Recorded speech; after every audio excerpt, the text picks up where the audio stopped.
Oh, sh! Oh, sh! Oh, sh!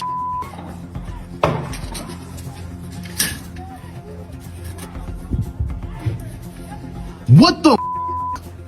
What the? What the?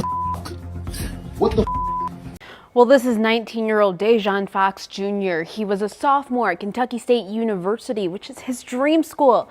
He was killed Tuesday, just days after his mom dropped him back off to finish the rest of the semester. The shooting happened inside a campus dorm. Police say the suspect you see on your screen, Jacob Bard, is now charged. He's an Indiana native and the parent of another student at the university. Another student is still fighting for his life this morning in critical condition. De'Jon's mother says he was the first in his family to go straight to college after high school, a proud Victory Prep graduate from right here in Indianapolis. His family tells us he was a happy-go-lucky soul, still a kid at heart, someone whose joy filled every room he walked into. On the afternoon of December 9th, 2025, campus security at Kentucky State University in Frankfort, Kentucky, shifted to emergency mode after multiple reports of gunfire near Whitney M. Young Junior Residence Hall. Just before 3:35 p.m., law enforcement responded to an active assailant call and quickly secured the scene. Within minutes, officers had taken 48-year-old Jacob Lee Bard of Evansville, Indiana, identified as a parent of a KSU student, into custody and charged him with murder and first-degree assault. Authorities confirmed that 19-year-old De'Jon Darrell Fox Jr., an Indianapolis resident and enrolled student, was fatally shot, while another student was critically injured and transported for medical care. Kentucky State University canceled classes and academic activities for the week and activated counseling services for students and staff. Officials characterized the event as isolated and stated there was no ongoing threat, while law enforcement and prosecutors continue to gather evidence and prepare for legal proceedings. 19-year-old De'Jon Fox Jr. loved to dance and make his family smile. When he come in, you're gonna laugh. You're gonna laugh. You can be in the worst mood. He just gonna keep playing and keep playing. De'Jon Darrell Fox Jr. De'Jon even danced across the stage as he received his diploma from Victory College Prep. His mother, Chardonnay Cleveland, said he loved being a student at Kentucky State University. He loved it so much. I kept trying to get him to come back here to go to school. De'Jon's family learned Tuesday he was killed after a shooting on campus. Another student is critically injured. Police say the suspected gunman, Jacob Lee Bard of Evansville, is the father of another student. You send your child to school, off to college, you don't expect anything like this. You expect them to do some things, but not this. It's not fair. It's not fair to take my brother's baby. They're encouraged absolutely no firearms. How is that okay for him? This has ruined a lot of children, not just ours, but you have traumatized a lot of children. In a press conference Wednesday, police were asked about a video circulating on social media that shows a fight prior to the shooting. We don't have permission to show that video, but investigators say they do have it, and it is part of the investigation.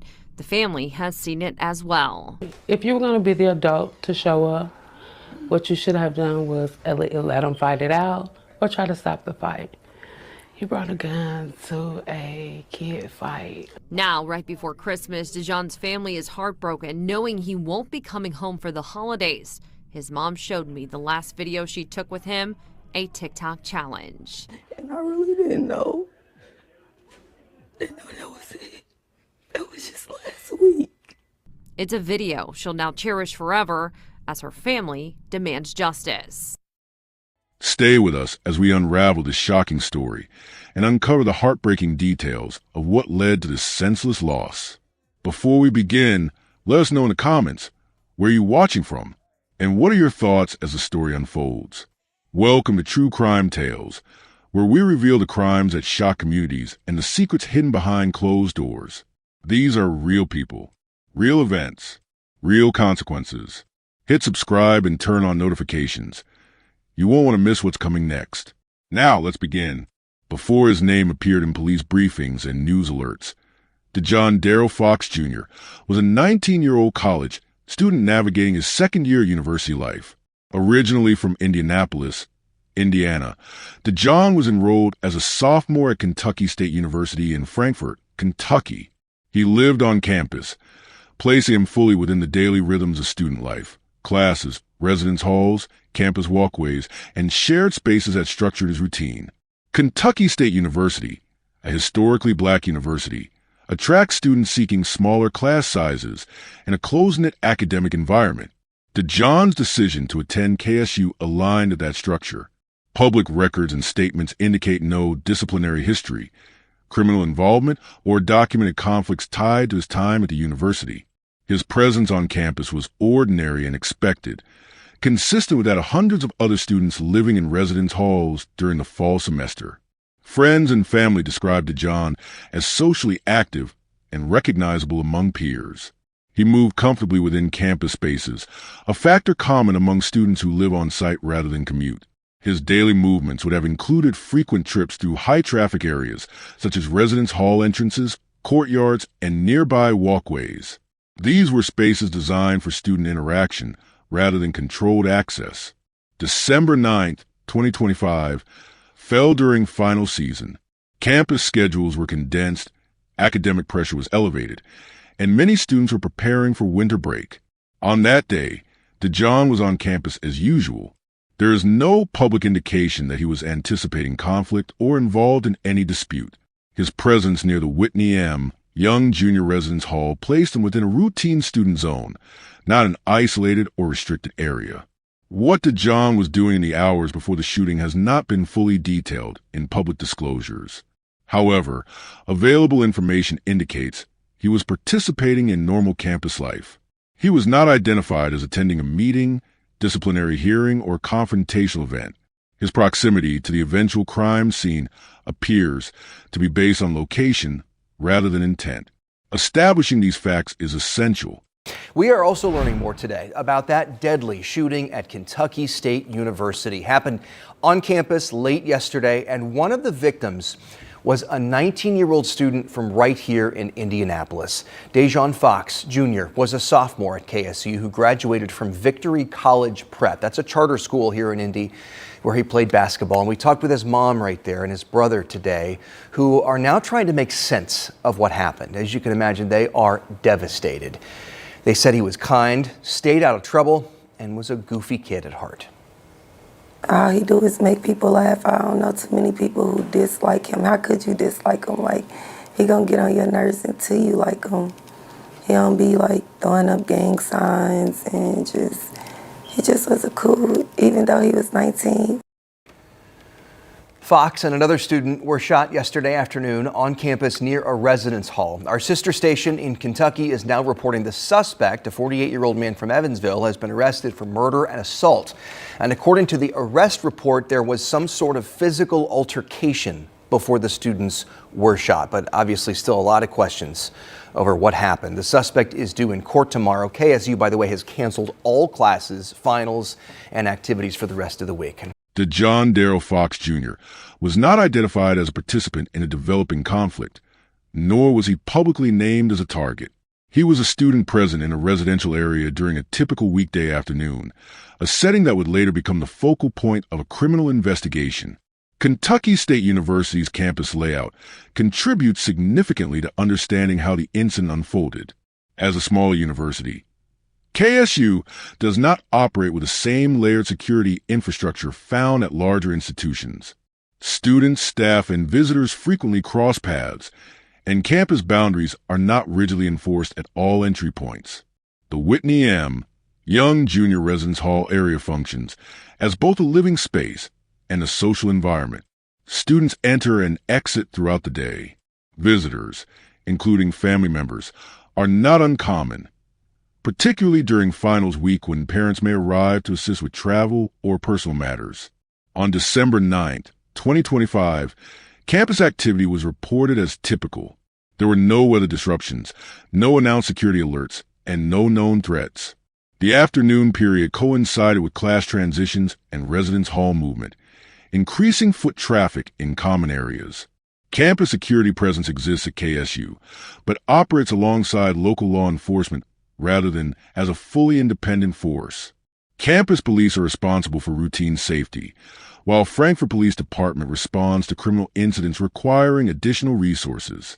This shared responsibility structure can create gaps in real-time monitoring, particularly in residential zones not designated as high risk. Access points to the residence hall area are not fully restricted to students only.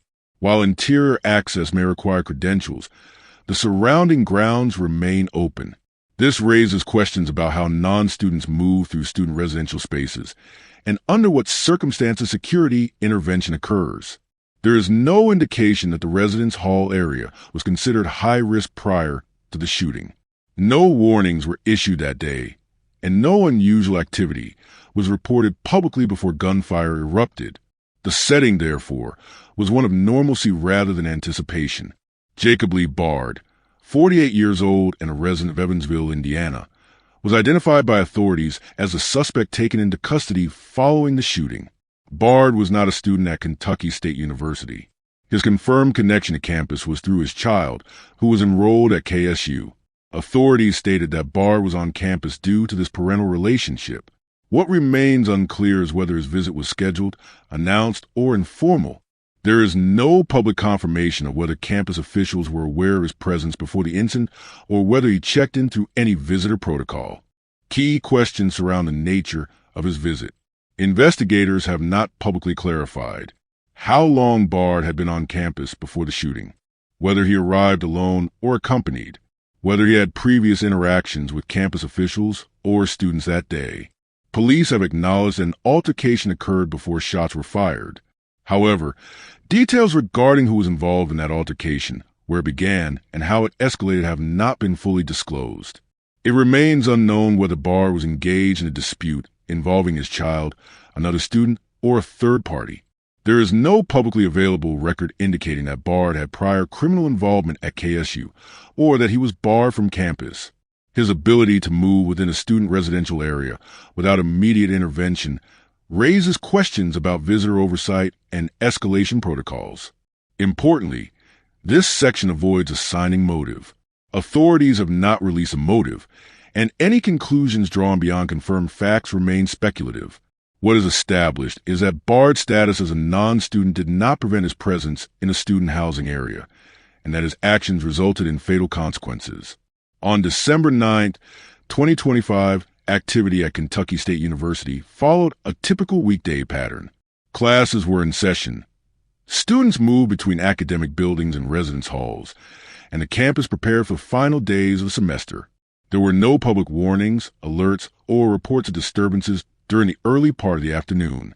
According to university and law enforcement statements, campus operations were normal.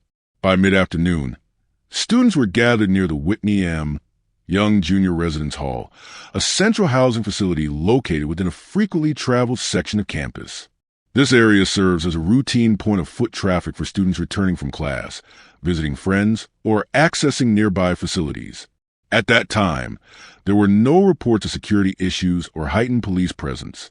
At approximately mid-afternoon, the situation changed rapidly. Investigators later confirmed that an altercation occurred shortly before gunfire. However, authorities have not released a complete or detailed account of how the confrontation began, who initiated it, or how long it lasted before escalating. What is known is that the incident unfolded quickly and involved at least one non-student adult present on campus. Witnesses reported hearing raised voices near the residence hall shortly before shots were fired. Some describe what appeared to be a verbal dispute, while others reference a physical confrontation. These accounts vary, and law enforcement has not publicly confirmed which details are corroborated by surveillance footage or physical evidence. No official timeline has been released specifying the duration of the altercation. De'Jon Darrell Fox Jr., a 19-year-old sophomore at Kentucky State University, was in the vicinity of the residence hall at the time. Authorities have not publicly stated whether De'Jon was directly involved in the argument or whether he was nearby when the confrontation escalated.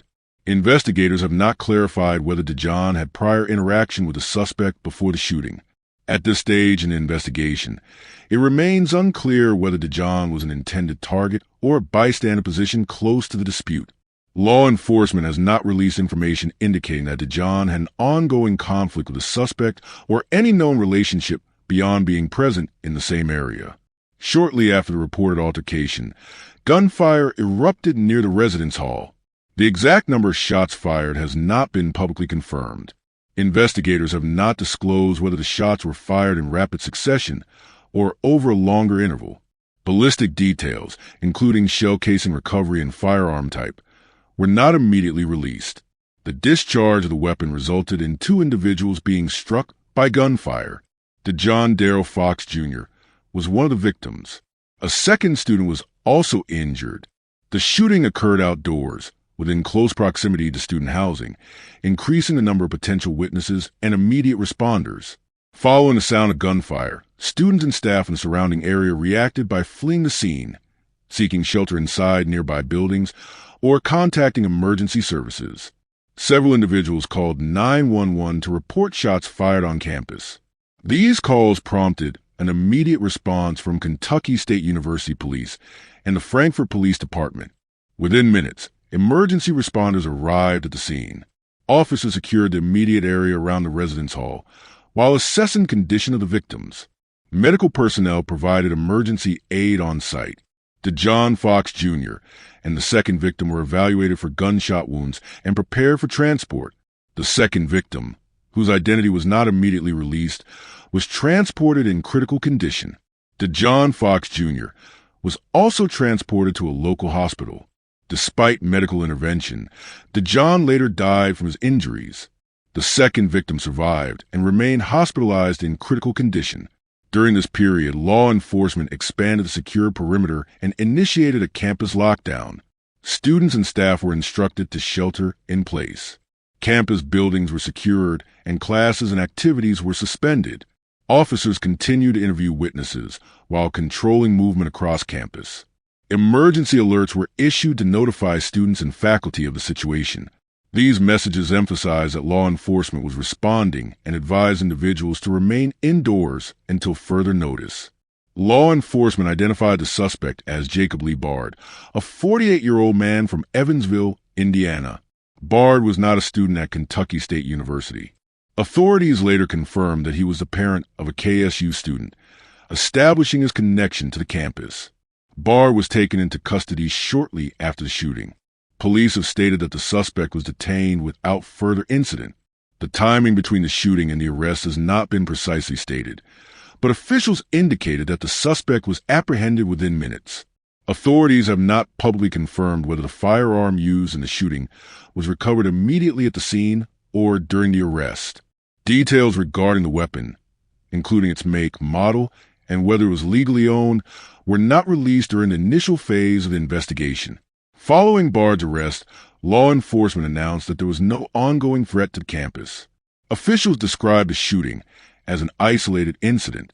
This designation was repeated in multiple public statements, emphasizing that the suspect was in custody and that no additional suspects were being sought. The lockdown remained in effect while police completed initial security sweeps and ensured no secondary threats were present. After law enforcement concluded their assessment, the university lifted the lockdown and communicated updates to students, faculty, and parents. University officials sent notifications confirming that the suspect had been arrested and that campus operations were suspended for the remainder of the day. Counseling and support services were later announced. Despite the rapid arrest, authorities did not immediately disclose a motive for shooting. Investigators stated that the case remained under active investigation. They declined to answer questions regarding what specifically triggered the altercation or why gunfire was used. By the end of December 9, 2025, several facts were confirmed. One student, De'Jon Darrell Fox Jr., was dead.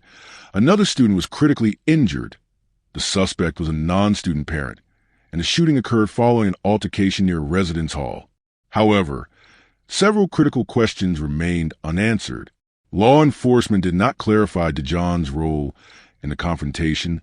If any, they did not disclose whether the second victim was involved in the dispute or simply nearby. The sequence of events leading from verbal confrontation to gunfire was not fully explained. Investigators also did not provide detailed information regarding campus security presence at the time of the incident or whether any intervention occurred before shots were fired. Surveillance footage, if available, was not released publicly. The speed with which the suspect was arrested contrasted with a limited public explanation of how the incident unfolded. While officials emphasized that the situation was contained, the lack of clarity surrounding the escalation left key aspects of the case unresolved. As the campus returned to a controlled state, the investigation shifted from emergency response to legal proceedings.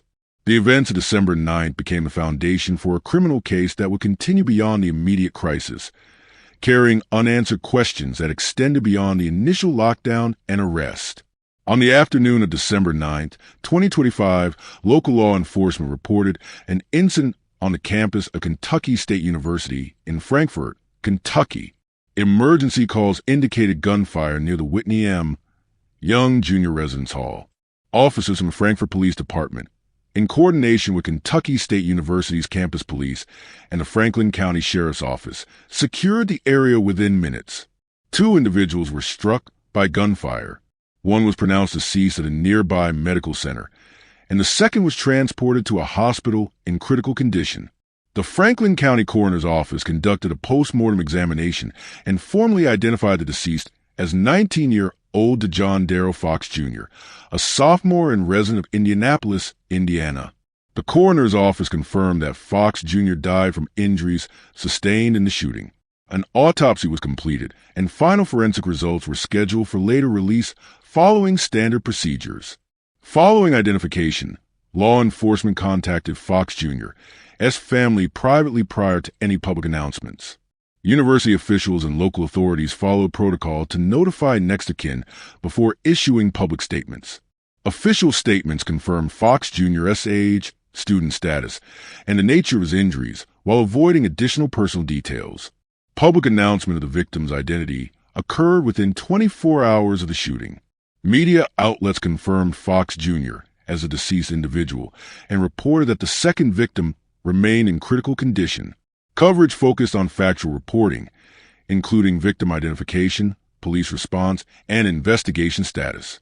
Initial emergency communications described the situation as involving an active aggressor, reflecting the immediate uncertainty surrounding the threat. By the evening of December 9th, law enforcement publicly classified the event as an isolated incident, indicating that the situation was contained and no additional threats were present on campus. Statements from officials, including the governor, emphasized containment and the limited scope of the incident. This shift in language framed the event as a distinct confrontation between specific individuals rather than a random or indiscriminate attack. Following the identification and containment phase, law enforcement and prosecutors filed formal charges. Jacob Lee Bard, 48, of Evansville, Indiana, was arrested at the scene and booked into the Franklin County Regional Jail. Bard was not a student at Kentucky State University. He was identified as a parent of a student enrolled at the university. Bard was charged with murder in connection with the death of De'Jon Darrell Fox Jr. and first-degree assault for injuries inflicted on the second victim. Murder charges allege that Bard unlawfully caused the death of another person, while first-degree assault charges relate to intentionally causing serious physical injury. During Bard's initial court appearance, bond was set at $1 million, reflecting the severity of the charges and judicial considerations of public safety and flight risk. Bard entered a not guilty plea. Court filings indicated that the case would proceed through discovery and pretrial processes, potentially involving a grand jury for further review and formal indictment. Prosecutors issued statements confirming the charges and reiterating that Bard was accused of killing one student and critically injuring another during the campus confrontation. Early defense statements were minimal, limited to procedural comments and the not guilty plea. Legal definitions clarify the gravity of the charges. Murder requires proof that the defendant caused the death of another without legal justification and with intent or under certain circumstances defined by state law. First-degree assault involves intentionally causing serious physical injury, often using a weapon or under circumstances that elevate the offense to the highest legal classification of assault in Kentucky. Conviction on these charges carries significant prison terms, highlighting the legal severity of the allegations. While the identification of the victim and the filing of charges are established, several critical questions remain unresolved due to limited public disclosure. Authorities have not released full details regarding the altercation preceding the shooting. Reports indicate that a confrontation occurred, but specifics about its nature, duration, and participants have not been disclosed. Surveillance footage or witness statements may exist, but information on what these sources show has not been made public. A central question involves why De'Jon Fox Jr. was shot. Law enforcement has not clarified whether he was directly involved in the altercation or struck incidentally while nearby. There is no public information regarding prior interaction between Fox Jr. and Bard or whether the shooting was targeted. The presence of an armed non-student adult on campus raises additional questions. Bard's status as a parent placed him in the category of visitor, yet details about how he accessed a residential area with a firearm and whether campus policies on weapons were applicable remain undisclosed. The procedures for visitor screening and weapon restrictions at the residence hall are not fully explained. Campus security measures before, during, and after the incident are also not fully detailed. Information on whether campus police attempted to de-escalate the situation prior to the shooting, how quickly officers intervened during the physical altercation, and what preventive measures were in place has not been publicly released. Finally, the status of surveillance footage or eyewitness documentation remains unclear. While law enforcement may have reviewed campus security video and bystander recordings, official descriptions of what these materials reveal have not been issued. The absence of a detailed narrative about visual evidence contributes to gaps in understanding the precise sequence of events. These unresolved questions highlight the limited public information available and the need for ongoing investigation to clarify the circumstances surrounding De'Jon Darrell Fox Jr., SDEF, and the campus shooting incident. The shooting at Kentucky State University on December 9th, 2025, prompted immediate operational and procedural responses from the institution. In the hours following the incident, university officials announced a cancellation of all classes for the remainder of the day and extended closures into following week for certain academic and administrative activities. The decision was made to allow law enforcement to conduct their investigation and to provide students, staff, and faculty adequate time to process the incident and access available resources. In conjunction with these closures, counseling services and support programs were deployed across the campus. University mental health personnel established emergency sessions for students, faculty, and residential staff directly affected by the shooting. These services were intended to provide practical guidance and coping mechanisms rather than emotional commentary, focusing on ensuring students' safety and access to structured support. The immediate disruption to daily campus life was significant. Residential halls and academic buildings were placed on partial lockdown, while authorities completed forensic examinations and evidence collection. Student movement on campus was restricted, and those attempting to access residence areas required verification from campus security personnel or law enforcement officers. The lockdown also involved perimeter monitoring, temporary closures of common areas, and restricted access to parking zones near the incident site. These measures, while temporary, underscored the university's prioritization of physical security in response to the incident. Student reaction and behavior were directly influenced by the proximity of the incident to residential areas. Reports from multiple sources indicate that students adjusted routines immediately, seeking safety in dormitories or moving to alternate campus spaces for study and dining.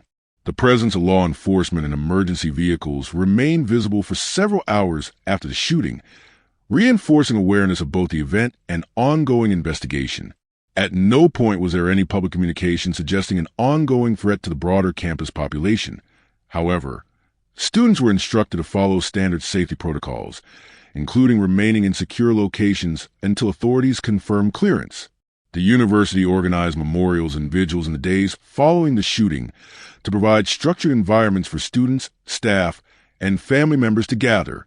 These events were framed around acknowledgement of the victims, adherence to campus protocols, and reinforcement of institutional safety practices. While these gatherings allowed for collective recognition of the severity of the incident, they also served to maintain a controlled environment where campus personnel could monitor attendance, identify potential safety risks, and coordinate with law enforcement if necessary. Statements from university leadership were disseminated across official channels, providing factual summaries of the situation, the number of victims, and steps taken to secure the campus. Leadership emphasized ongoing cooperation with law enforcement and clarified that all statements regarding motive or suspect behavior were subject to official investigation.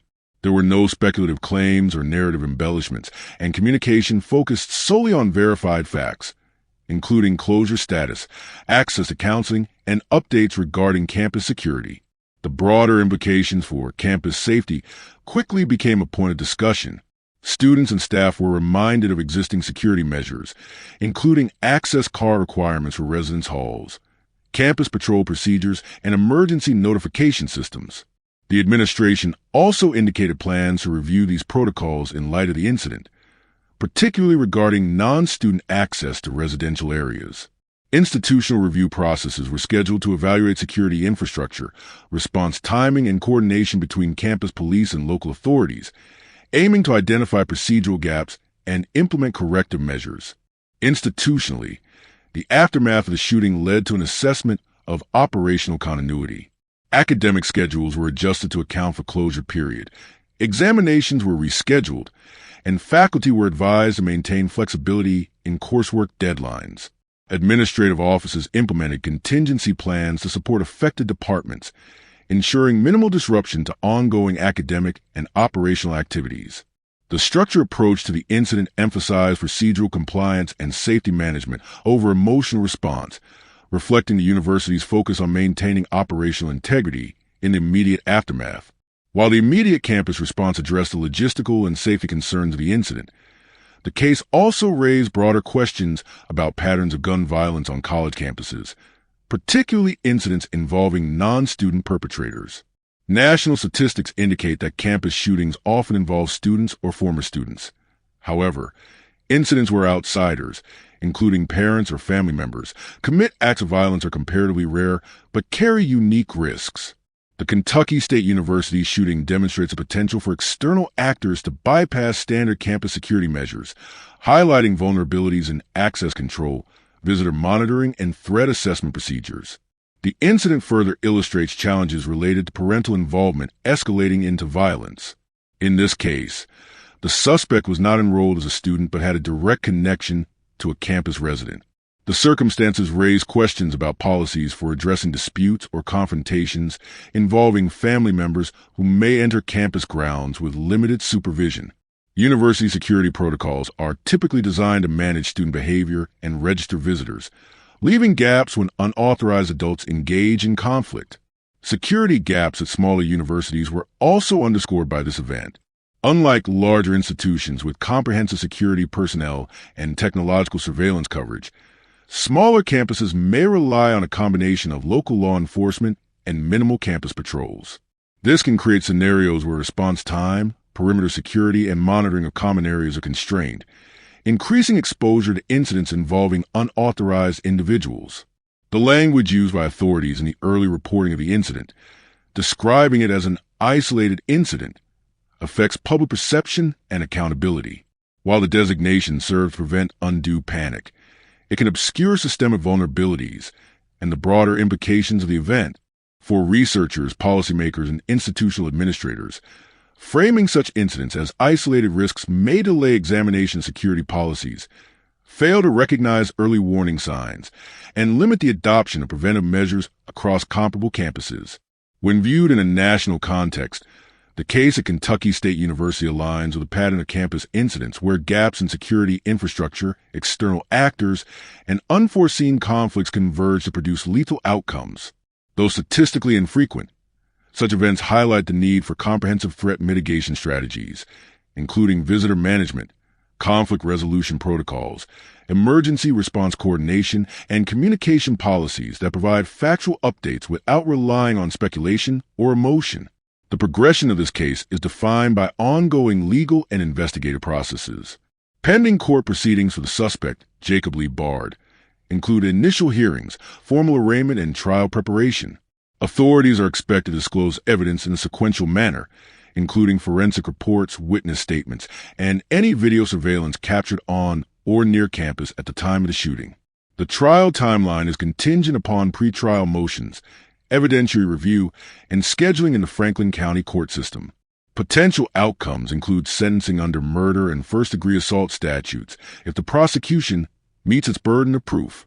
At this stage, legal representation for both the defense and prosecution is developing strategies, and formal arguments regarding intent, culpability, and mitigating factors will follow standard procedural timelines.